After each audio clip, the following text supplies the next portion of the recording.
राधे राधे। आप सभी का अमृत कथा कहानी चैनल में स्वागत है। रानी के गर्भ से जन्मे नाग को राजा ने जंगल में फेंक दिया। फिर एक बुढ़िया ने दूध पिलाकर पाला। एक बूढ़ी माँ और नाग की कहानी। शादीशुदा महिलाएं जरूर सुने, परिवार में कभी लड़ाई झगड़ा नहीं होगा। बहुत समय पहले की बात है। किसी गांव में एक बूढ़ी माँ रहा करती थी। उसके 2 बेटे थे। पति उसका मर चुका था। केवल 2 ही बेटे थे।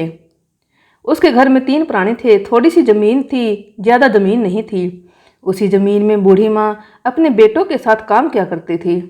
उसके जो 2 बेटे थे वह बहुत ही मेहनती थे। उन तीनों प्राणियों का उस थोड़ी सी जमीन से गुजारा चल रहा था। धीरे धीरे समय गुजरा, बेटे जवान हो जाते हैं और विवाह के योग्य हो जाते हैं। तो बूढ़ी माँ अपने दोनों बेटों का विवाह भी करा देती है। 2 बहुएं घर में आ जाती हैं। कुछ दिन तक तो दोनों बहुएं आराम से रहती हैं और बड़े प्रेम से रहती हैं। फिर उन बहुओं में भी आपस में झगड़ा शुरू हो जाता है। कभी किसी बात को लेकर झगड़ा शुरू हो जाता है तो कभी किसी बात को लेकर के। बड़ी बहू छोटी बहू से कहने लगी कि तू ऐसा करती है, तू वैसा करती है, तूने हमारे साथ यह क्या कर दिया, वो कर दिया। इसी बात को लेकर के बड़ी बहू छोटी बहू से उल्टा सीधा कहती रहती है और लड़ाई झगड़ा करती है। और किसी दिन छोटी बहू को जब मौका लगता है तो वह बड़ी बहू से लड़ बैठती है और कहती है कि तूने हमारे साथ यह क्या कर दिया। इसी बात को लेकर के छोटी वाली बहू बड़ी बहू से लड़ती है और यह उनका रोजाना का काम बन गया। किसी ना किसी बात को लेकर उन दोनों बहुओं में आपस में झगड़ा शुरू हो जाता है। अब वह जो बूढ़ी माँ थी वह बहुओं की लड़ाई को देखकर बड़ी परेशान होने लगी और सोचने लगी कि हमारे बेटों की जो बहुएं हैं वह बहुत ही लड़ती हैं। उसने अपने बेटों से कहा। बेटों ने दोनों बहुओं को समझाया, लेकिन फिर भी दोनों बहुओं का झगड़ा खत्म नहीं हुआ। बूढ़ी माँ ने विचार किया कि जब हम 3 लोग घर में थे तब भी थोड़ी सी जमीन से हमारा गुजारा चल रहा था और हमें लगता है कि अब हम 5 लोग हो गए हैं और हमारी बहुओं का खर्चा पूरा नहीं हो पा रहा है, इसीलिए शायद यह लड़ाई हो रही है। तो बुढ़िया ने अपने दोनों बेटों से कहा कि तुम प्रदेश में चले जाओ और कहीं नौकरी ढूंढ लो और पैसा कमा कर लाओ। हो सकता है यह लड़ाई खत्म हो जाए, क्योंकि जब घर में पैसा आ जाएगा और इनकी ज़रूरतें पूरी होने लगेंगी तो यह आपस में लड़ना बंद कर देंगी। दोनों बेटों ने बूढ़ी माँ की बात को मान लिया और बूढ़ी माँ से आज्ञा लेने के बाद अपनी पत्नियों को समझाने के बाद वे दोनों भाई जो थे पैसा कमाने के लिए प्रदेश में चले जाते हैं। लेकिन उन दोनों बहुओं की देवरानी और जेठानी की लड़ाई फिर भी शांत नहीं हुई। तो बूढ़ी माँ ने एक दिन बड़ी बहू से कहा कि बहू, तुम बड़ी हो और वह तुमसे छोटी है, और जो तुम्हारे पति है वह प्रदेश में पैसा कमाने के लिए गए हैं और तुम आपस में यहाँ लड़ाई झगड़ा करती हो।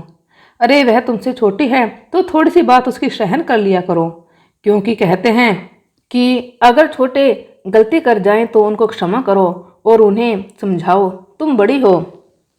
अपनी सासू माँ की यह बात सुनकर बड़ी बहू क्रोध में जल उठी और कहने लगी कि आप तो छोटी बहू की तरफदारी कर रही हो, आप उसका लड़ने के लिए मनोबल बढ़ा रही हो। अगर वो यह सुनेगी तो वह और ज़्यादा लड़ेगी और हमें परेशान करेगी। इसका मतलब है कि आप उसे लड़ने का मौका देती हैं, उससे कुछ भी नहीं कहती। बूढ़ी माँ ने कहा, बहू तुम इतना गुस्सा क्यों हो रही हो, क्योंकि पहले बड़े को ही समझाना चाहिए, उसके बाद छोटे को समझाना चाहिए। मैं तुमको समझा रही हूँ और छोटी को भी समझा दूंगी। बूढ़ी माँ की बात को सुनकर के बड़े बहू ने थोड़ा मुंह खराब कर लिया और वह चली गई। इधर अगले दिन फिर लड़ाई होती है तो छोटी बहू के पास में जाकर के बूढ़ी माँ समझाती हैं और कहती है कि देख छोटी, वह तुमसे बड़ी है, तू छोटी है, तो इस तरीके से क्यों लड़ती है, झगड़ा क्यों करती है।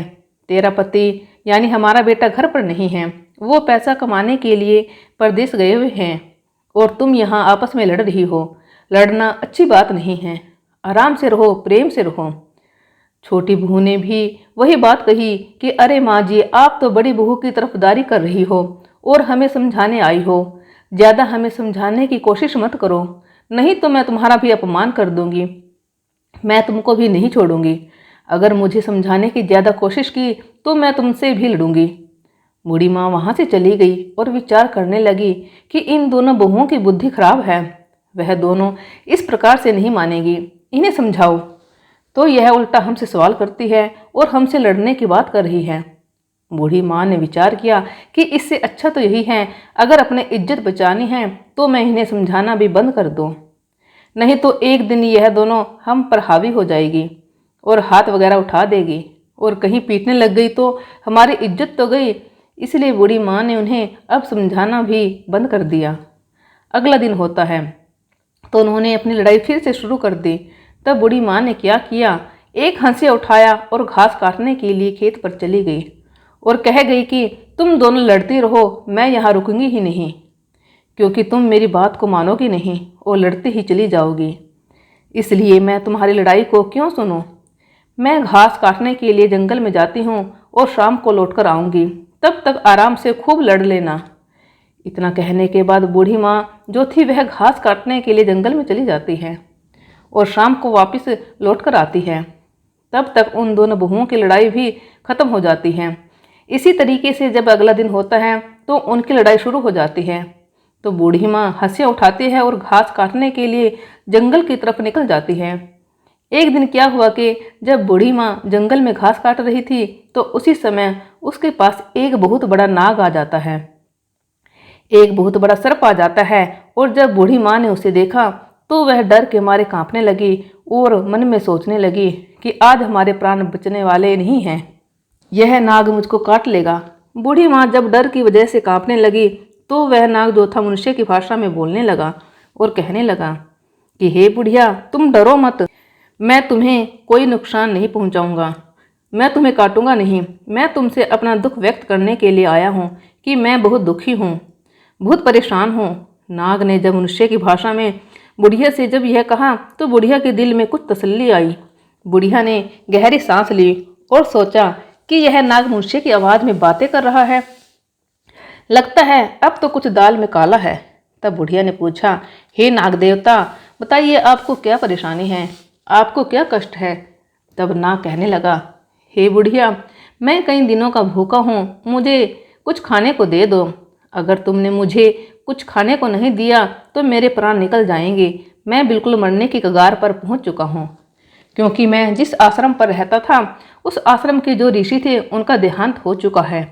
वह ऋषि एक गाय पालते थे, उस गाय का दूध मुझको पिलाते थे और स्वयं भी पीते थे।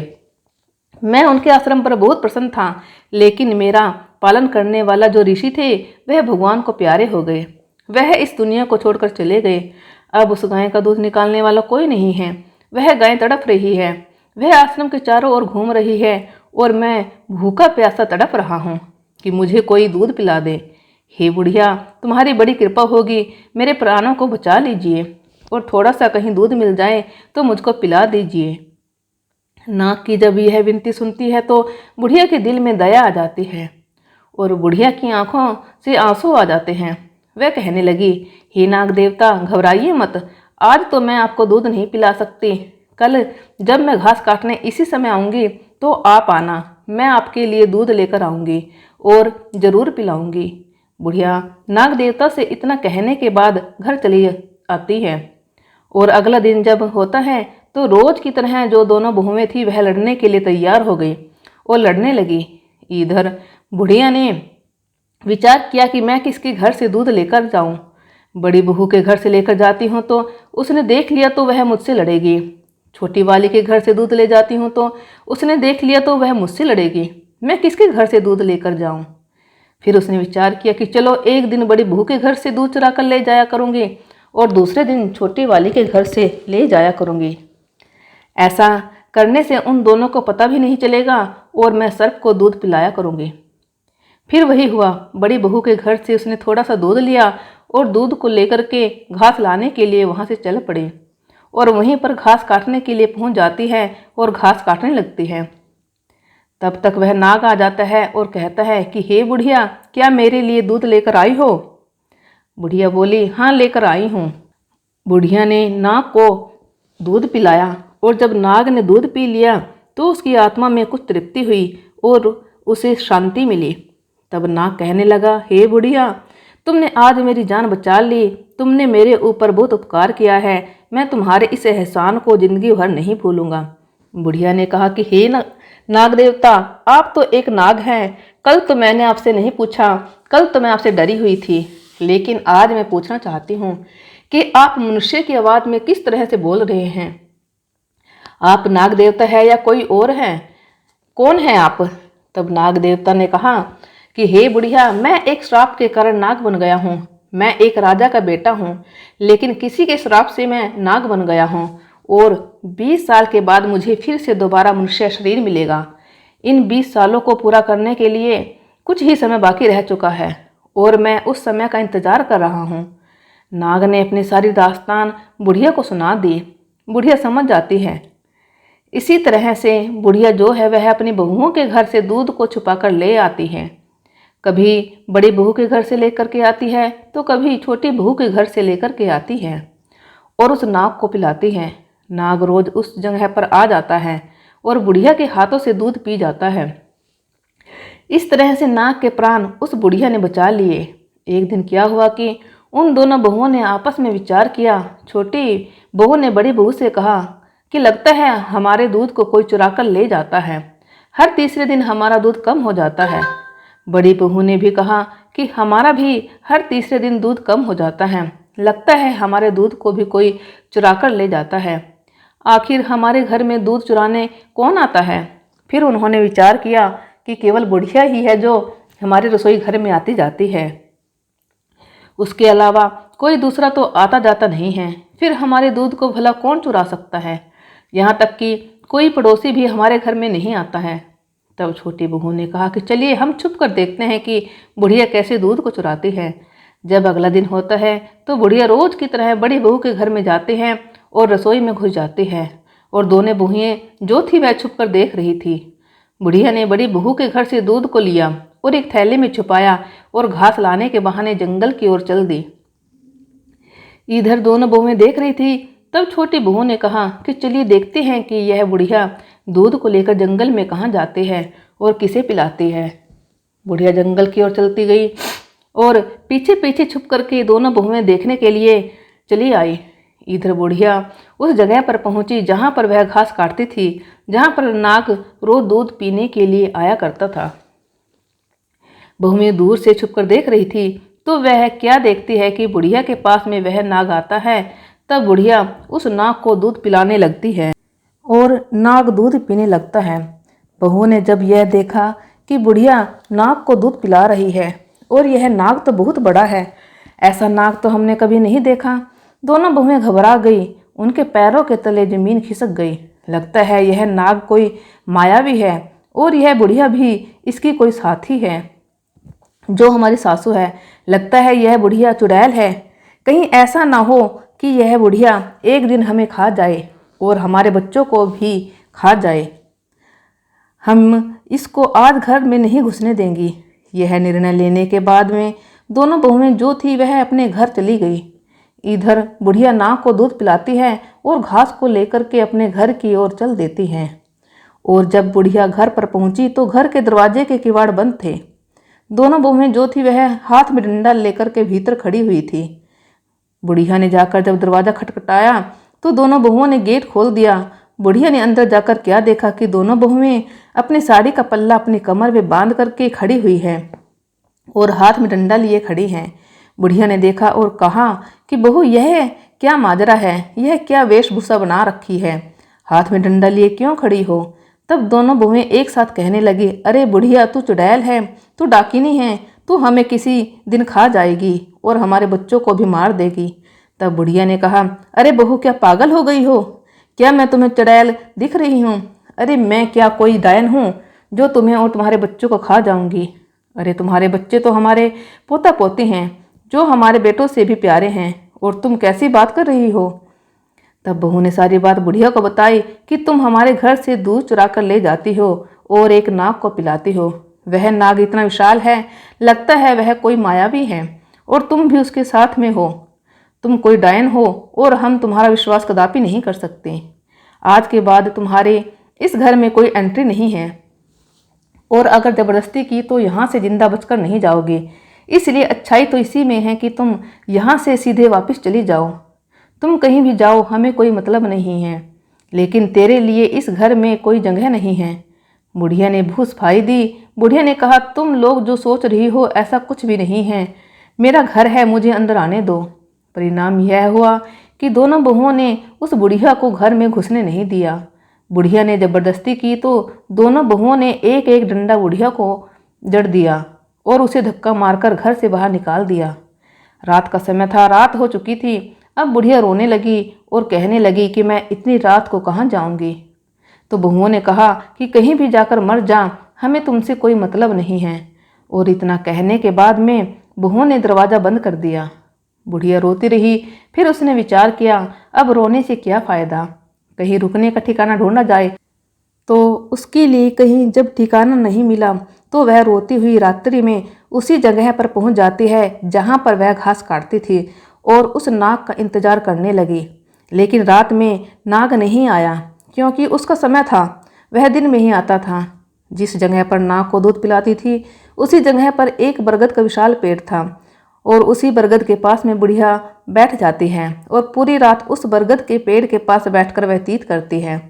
सवेरा होता है तो रोज की तरह वह नाग वहीं पर आ जाता है और जब नाग वहां पर आता है तो वहां बुढ़िया को नहीं पाता। नाग इधर उधर देखता है तो नाग की नज़र पहुंचती है एक बरगद के पेड़ के पास। तो नाग वहां जाकर देखता है तो वह बुढ़िया रो रही है, सिसक रही है। नाग कहता है कि हे बुढ़िया, क्या हुआ, क्या परेशानी है, क्यों रो रही हो। तब बुढ़िया रोते हुए जवाब देती है कि हे नाग देवता, हमारी बहुओं ने हमें घर से बाहर निकाल दिया है। मैं तुम्हारे लिए रोजाना जो दूध लाया करती थी मैं अपनी बहुओं से छुपाकर लाया करती थी, लेकिन बहुओं को हमारे बारे में पता चल गया और तुम्हारे बारे में भी पता चल गया। दोनों बहुएं कहती हैं कि मैं एक चुड़ैल हूँ, एक डायन हूँ और तुम एक मायावी नाग हो। और वह सोचती है कि कहीं हम उनके बच्चों को और उनको मारकर न खा जाएं। इसलिए उन्होंने मुझको घर से बाहर निकाल दिया और मुझे घर से बेघर कर दिया। मेरे बेटे घर पर नहीं हैं, दोनों बेटे परदेश में नौकरी करने के लिए गए हुए हैं। मैं क्या करूं? नाग को बुढ़िया ने सारी बात बताई। तब नाग कहता है कि हे बुढ़िया, तुम घबराओ मत, तुम मुझे अपना बेटा समझो, आज से मैं तुम्हारा बेटा हूँ। नाग की इस तरह की बात सुनकर बुढ़िया बड़ी प्रसन्न हो जाती है। नाग कहता है, हे बुढ़िया, घबराओ मत, तुम मेरे साथ चलो। नाग आगे आगे चलता है और बुढ़िया पीछे पीछे चलती है। भयानक जंगल में नाग बुढ़िया को ले जाता है और वहाँ एक आश्रम दिखाई देता है। उस आश्रम पर बुढ़िया को लेकर के वह नाग पहुँच जाता है। बुढ़िया नाग से कहती है कि बेटा, यह आश्रम किसका है? तब नाग कहता है कि हे बूढ़ी माँ, यह हमारे उन्हीं ऋषि का आश्रम है जो भगवान को प्यारे हो गए हैं, उनका देहांत हो गया है। पहले मैं यहीं पर रहता था और वह ऋषि मुझे रोज गाय का दूध पिलाते थे। वह गाय भी यहीं कहीं घूम रही होगी और तड़प रही होगी। अगर वह हमको देखेगी तो जरूर आ जाएगी। थोड़ी देर बाद वह गाय भी वहाँ आ जाती हैं। गाय के थनों में दूध ही दूध छलक रहा था। नाग कहता है कि हे बूढ़ी माँ, इस गाय का दूध निकालकर तुम भी पी लो और मुझे भी पिला दो। वह बुढ़िया गाय का दूध निकालती हैं और नाग को पिलाती है और स्वयं भी पीती है। नाग कहता है कि हे बूढ़ी माँ, घबराइए मत, आप निश्चिंत होकर के इस आश्रम पर रहे। यह गाय हमें दूध देगी और हमारा पालन पोषण करेगी। यहाँ ऋषि की एक कृपा है। ऋषि अपनी एक कृपा को छोड़ कर के गए हैं। बुढ़िया पूछती है, वह क्या कृपा है? तब नाग कहता है कि हे बूढ़ी माँ, इस आश्रम पर माँ अन्नपूर्णा का वास है। यहाँ किसी भी समय किसी चीज़ की कमी नहीं रहती है। हर समय हर चीज़ यहाँ उपलब्ध रहती है। आप यहाँ कुछ भी बनाओ और कुछ भी खाओ, लेकिन कमी नहीं पड़ती। यह सुनकर बुढ़िया बड़ी खुश हो जाती है और फिर अपने बेटे नाग के साथ वहीं आराम से रहने लगती है। नाग बाहर घूमने के लिए रोज चला जाता है और शाम को लौटकर आ जाता है और वह गायें भी चरने के लिए रोज जंगल में चली जाती हैं और शाम को वापस आ जाती है। बुढ़िया बड़े चैन से उस आश्रम में रहने लगती है। एक दिन क्या हुआ कि नाग जो था वह रोज की तरह जब घूमने के लिए गया लेकिन शाम को लौटकर नहीं आया तो बुढ़िया को बहुत चिंता हुई, क्योंकि बुढ़िया जब भोजन किया करती थी तो गाय और नाग के साथ में बैठकर ही भोजन किया करती थी। गाय तो आ गई लेकिन नाग नहीं आया। बुढ़िया इंतजार करने लगी कि हमारा बेटा नाग आता ही होगा, लेकिन बिल्कुल अंधेरा हो गया। फिर भी नाग नहीं आया। रात हो गई, फिर भी नहीं आया। बुढ़िया रात भर अपने बेटे नाग का इंतजार करती रही। उसने कुछ भी नहीं खाया, पूरी रात भूखी रही, लेकिन नाग लौटकर नहीं आया। अगला दिन होता है तो बुढ़िया नाग को ढूंढने के लिए जंगल की ओर चल देती है। बुढ़िया नाग को ढूंढते ढूंढते जंगल में निकल गई तो वह क्या देखती है कि उसका बेटा नाग रात को एक पेड़ जमीन पर गिर पड़ा था, उसकी टहनियों में दबा हुआ है। तो बुढ़िया जो थी वह भागकर जाती है और उन टहनियों को हटाती है और गायें भी वहां पर पहुंच जाती हैं और बुढ़िया की मदद करती हैं। फिर वे नाग को निकालते हैं। नाग जो था बुरी तरह से घायल हो चुका था, उसके शरीर पर जगह जगह चोटें लग चुकी थी। बुढ़िया पूछती है कि बेटा नाग यह कैसे हुआ। तब नाग रात की अपनी सारी कहानी बताता है कि माँ, मैं आ रहा था, उसी समय बड़ी तेज आंधी आई और आंधी की वजह से मैं इस वृक्ष के ऊपर चढ़ गया था, लेकिन तेज आंधी से यह वृक्ष नीचे गिर गया और मैं भी गिर गया और इसकी टहनियों में दब गया। मैंने निकलने की बहुत कोशिश की, लेकिन मैं निकल नहीं पाया। मैं सोच रहा था कि मेरी बूढ़ी माँ इंतजार करती होगी, लेकिन मैं निकल ही नहीं पाया। बुढ़िया कहती है कि बेटा नाग घबराओ मत, चलो मैं तुम्हारा इलाज करूँगी। बुढ़िया नाग को लेकर आश्रम पर आती है और उसे आश्रम पर छोड़कर जंगल में जाती है और जंगल से कुछ जड़ी बूटियाँ लेकर के आती है और नाग के ऊपर लेप लगाती है, क्योंकि उस बुढ़िया को जड़ी बूटियों का ज्ञान था। बुढ़िया जानती थी कि कौन सी जड़ी बूटी किस बीमारी में काम आती है। धीरे धीरे लेप लगाते लगाते कुछ ही दिनों में बुढ़िया ने नाग को बिल्कुल सही कर दिया। इधर उस नाग का समय भी पूरा होने ही वाला था। 20 साल उस नाग के पूरे हो चुके थे। तो वह बुढ़िया क्या देखती है कि नाग जो है वह धीरे धीरे मनुष्य बनने लगा और थोड़े ही समय में वह नाग अब नाग नहीं रहा, बल्कि एक बहुत सुंदर राजकुमार बन गया। और बुढ़िया ने जब यह देखा कि हमारा नाग बेटा एक सुंदर राजकुमार में परिवर्तित हो गया है, तो बुढ़िया की खुशी का ठिकाना नहीं रहा। बुढ़िया बहुत प्रसन्न हुई और भागकर नाग से बने हुए उस सुंदर राजकुमार को अपने सीने से लगा लिया। अब तो बुढ़िया बहुत प्रसन्न थी। कुछ दिन तो वह उस आश्रम पर रहते हैं। फिर बुढ़िया ने एक दिन कहा कि बेटा चलो अब तुम्हारे पिताजी के पास में चलते हैं। कहा कि तुम रहने वाले हो, तुम्हारे पिताजी कैसे हैं? तुमने बताया था कि मैं एक राजा का बेटा था, तो चलो देखते हैं कि तुम्हारे माता पिता कैसे हैं। तब वह राजकुमार बना हुआ बेटा कहने लगा, नहीं माँ, मैं वहाँ नहीं जाऊँगा। अरे उस पिता को क्या देखना जिस पिता ने हमको जंगल में फेंक दिया। बुढ़िया ने समझाया कि नहीं बेटा, उस समय तुम नाग थे, हो सकता है नाग की डर की वजह से तुम्हें जंगल में फेंक दिया हो, लेकिन अब तुम नाग नहीं बल्कि एक सुंदर नौजवान हो। तुम्हें देखकर तुम्हारे माता पिता बहुत प्रसन्न हो जाएंगे, इसलिए बेटा इस तरह की बातें मत करो और चलो तुम्हारे माता पिता से हम जरूर मिलेंगे। बुढ़िया की बात मानकर वह राजकुमार अपनी बूढ़ी माँ को साथ लेकर अपने घर के लिए चल देता है। वह राजकुमार बुढ़िया को लेकर जब अपने नगर में पहुंचा और अपने राजमहल में पहुंचा तो उसने द्वारपालों से कहा कि हमें राजा साहब से मिलना है। तो द्वारपाल उन दोनों को लेकर महामंत्री के पास पहुंचा। राजकुमार ने कहा कि मंत्री साहब, हम यहाँ के राजा और रानी से मिलना चाहते हैं। तब महामंत्री कहता है कि बेटा माफ़ करना, यहाँ के राजा रानी जो हैं उनकी बहुत हालत खराब है। यहाँ का राज सिंहासन है वह भी सूना पड़ा हुआ है, बेटा तुम उनसे नहीं मिल सकते। राजकुमार ने और बुढ़िया ने जिद की और कहा कि नहीं महामंत्री जी, आप कोशिश कीजिए और हमें उनसे मिलवा दीजिए। राजा और रानी हमसे क्यों नहीं मिल सकते? तब महामंत्री उस बुढ़िया और राजकुमार को समझाता है और कहता है कि यह कहानी थोड़ी पुरानी है और 20 साल पुरानी है। 20 साल पुरानी बात है, रानी के गर्भ से एक सर्प ने जन्म लिया था। राजा ने देखा तो राजा बड़ा भयभीत हो गया। रानी के लिए वह सर्प तो प्यारा था, क्योंकि माँ के लिए कोई भी बच्चा हो चाहे किसी भी प्रकार का हो, लेकिन प्यारा ही होता है। राजा ने क्या किया कि समाज के लोग क्या कहेंगे कि रानी ने एक नाग को जन्म दिया है, तो हमारी रानी से घृणा करेंगे और हमसे भी घृणा करेंगे। इसलिए राजा ने उस नाग को जंगल में फेंकवा दिया और तब से राजा रानी जो है उनका शरीर सूख सूख कर काटा हो गया है और राज सिंहासन को भी उन्होंने छोड़ दिया, कभी सिंहासन पर विराजमान नहीं होते हैं और अपने महल में राजा रानी बुरी तरह से मायूस होकर के पड़े रहते हैं। राजकुमार ने जब यह सुना तो महामंत्री से निवेदन किया कि बड़ी कृपा होगी, हमें उनके दर्शन करा दीजिए। महामंत्री राजकुमार और बुढ़िया को लेकर के वहीं ले जाता है जहां राजकुमार के माता पिता मायूस होकर के उस महल में पड़े हुए थे। शरीर उनका सूख सूख कर काटा हो चुका था। वे दोनों बिस्तर पर लेटे हुए थे और गहरी चिंता में डूबे हुए थे। इधर वह राजकुमार जाता है और जाकर के जब अपने माता पिता के पैर छूता है तो राजा और रानी के अंदर एक ऐसी ऊर्जा आ जाती है कि वह उठकर बैठ जाते हैं और कहते हैं कि बेटा तुम कौन हो और कहाँ से आए हो? तुमने हमारे पैर छुए और तुम्हारे पैर छूते ही हमारे शरीर के अंदर अचानक शक्ति आ गई। तुम कौन हो? अपना परिचय दो। तब राजकुमार अपनी सारी कहानी सुनाता है और कहता है कि पिताजी मैं आपका ही बेटा हूँ। और रानी से कहता है कि माँ मैं तुम्हारा पुत्र हूँ, मैंने तुम्हारे गर्भ से जन्म लिया था, मैं नाग रूप में था, मुझे एक ऋषि का श्राप लगा हुआ था इसलिए मैं नाग बना, लेकिन आप लोगों ने मुझे जंगल में फेंक दिया। 20 साल का श्राप था, 20 साल पूरे हो चुके हैं और मैं पुनः मनुष्य शरीर में आ गया हूँ। अब मुझे क्या अपने सीने से नहीं लगाओगी माँ?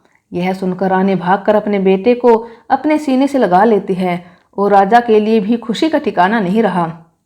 राजा रानी ने अपने बेटे को गले से लगा लिया और उनकी आंखों से खुशी के आंसू छलक पड़े। फिर क्या हुआ, सारी प्रजा को संबोधित कर दिया गया कि हमारा बेटा आ चुका है। प्रजा के लोग बड़े खुश हुए। राजा ने सबको सूचना करवा दी कि यही मेरा बेटा राजकुमार अब कल राजगद्दी पर बैठेगा, इसका हम राज्याभिषेक करेंगे। वही हुआ। दूसरा दिन होता है, राजा ने अपने राजकुमार का राज्याभिषेक कर दिया और वह राजकुमार वहाँ का राजा बन गया। राजा रानी बड़े खुश थे। इधर जो बुढ़िया थी वह थोड़ा उदास हुई। वह सोचने लगी यह राजकुमार तो अपने माता पिता से मिल गया, परंतु मैं कहाँ जाऊँगी? तब उस बेटे राजकुमार ने कहा, हे बूढ़ी माँ, तुम मेरी माँ हो, जन्म देने वाली यह माँ है और तुमने मुझे पाला है, मेरे प्राणों की रक्षा की है, इसलिए मुझे जन्म देने वाली माँ से तेरा दर्जा अधिक है। तुम घबरा क्यों रही हो? तुम यहाँ की आज से राजमाता कहलाओगी। उस राजकुमार ने उस बुढ़िया को वहाँ की राजमाता घोषित कर दिया। अब बुढ़िया बहुत प्रसन्न थी और इधर उस बुढ़िया के दोनों बेटे कुछ दिनों के बाद लौटकर जब घर पर आते हैं और अपनी बूढ़ी माँ को घर पर नहीं पाते, तब वह अपनी पत्नियों से पूछते हैं कि हमारी माँ कहाँ गई है। तब वह पत्नियां कहती है कि तुम्हारी बूढ़ी माँ डायन थी, चुड़ैल थी, इसलिए हमने उसको मारकर घर से भगा दिया है। फिर वे नाग और बुढ़िया की सारी कहानी अपने पतियों को सुनाते हैं। तब उस बुढ़िया के बेटे अपनी अपनी पत्नियों को थप्पड़ मार देते हैं और कहते हैं कि शर्म नहीं आती तुमको? तुम हमारी माँ को चुड़ैल और डायन बता रही हो। कहाँ है हमारी माँ? जल्दी से बताओ, नहीं तो तुम्हारी खैरियत नहीं है। उन बहुओं को नहीं मालूम था कि बुढ़िया कहाँ गई, लेकिन कहते हैं कि भगवान के घर देर होती है अंधेर नहीं। उन बहुओं को दुख पर दुख मिलता चला गया और इतने परेशानियों और इतने दुखों में घिर गई कि उनके दुखों का बखान अगर किया जाए तो भी कम है, क्योंकि ना तो उन्हें चैन से भोजन मिल रहा था और उनकी जो औलादें थी वे भी उन्हें कष्ट दे रही थी। उनके पति उनको मार रहे थे, अनेक तरह की पीड़ा उन्हें मिल रही थी, क्योंकि कहते हैं कि जो अपने बड़े बूढ़ों का अनादर करता है, अपमान करता है, तो उसका भी अपमान इस समाज में होता है। उनके बच्चे भी उनका अपमान ही करते हैं। जो उन बहुओं की दशा बच्चों के द्वारा और उनके पतियों के द्वारा हो रही थी, इधर बुढ़िया के बेटों को पता चल जाता है कि उनकी बूढ़ी माँ जो है वह एक राज्य में एक राजा के यहाँ राजमाता बन चुकी है। तो बेटे बड़े खुश होते हैं और सोचते हैं कि हमारी बूढ़ी माँ बड़े निश्चित स्वभाव की थी और भगवान की पूजा अर्चना करती थी, इसलिए इसी जन्म में भगवान ने उसे फल दे दिया और वह एक राजमाता बन गई है। यह सुनकर के बेटे बड़े खुश हुए। फिर वह राज दरबार में जाते हैं और राजा के माध्यम से अपनी बूढ़ी माँ राजमाता से मिलते हैं और राजमाता से कहते हैं कि माँ घर पर चलो। तब राजमाता कहती है कि बेटा मैं यहाँ पर बहुत खुश हूँ, यह भी मेरा बेटा ही है, मेरा आशीर्वाद है, तुम आराम से जाओ और अपनी पत्नी और बच्चों के साथ रहो। आशीर्वाद लेकर के वह बेटे चले आते हैं। बेटे और बच्चे तो खुश थे, लेकिन उन बहुओं के जीवन में दुख ही दुख आ चुका था, उन्हें उनकी करने का फल मिल चुका था। यह कहानी हमें यह सीख देती है कि जो स्त्रियां अपने बड़े बूढ़ों से लड़ाई झगड़ा करती हैं और उनका अपमान करती हैं, तो उनकी औलाद उनका भी अपमान ही करती हैं और उन्हें दुख देती हैं। और जो घर परिवार की महिलाएं आपस में लड़ती हैं, झगड़ती हैं, तो उनका भी हाल बुरा ही होता है, जो उन दोनों बहुओं का हुआ था। इसलिए आपस में कभी लड़ाई झगड़ा नहीं करना चाहिए, क्योंकि लड़ाई झगड़ा करने से घर की सुख शांति हमेशा के लिए खत्म हो जाती है और भयानक दुख घर में आने लगते हैं। वीडियो अगर पसंद आया हो तो वीडियो को लाइक करें और हमारे चैनल को सब्सक्राइब करें और कमेंट बॉक्स में लिखें जय श्री राम।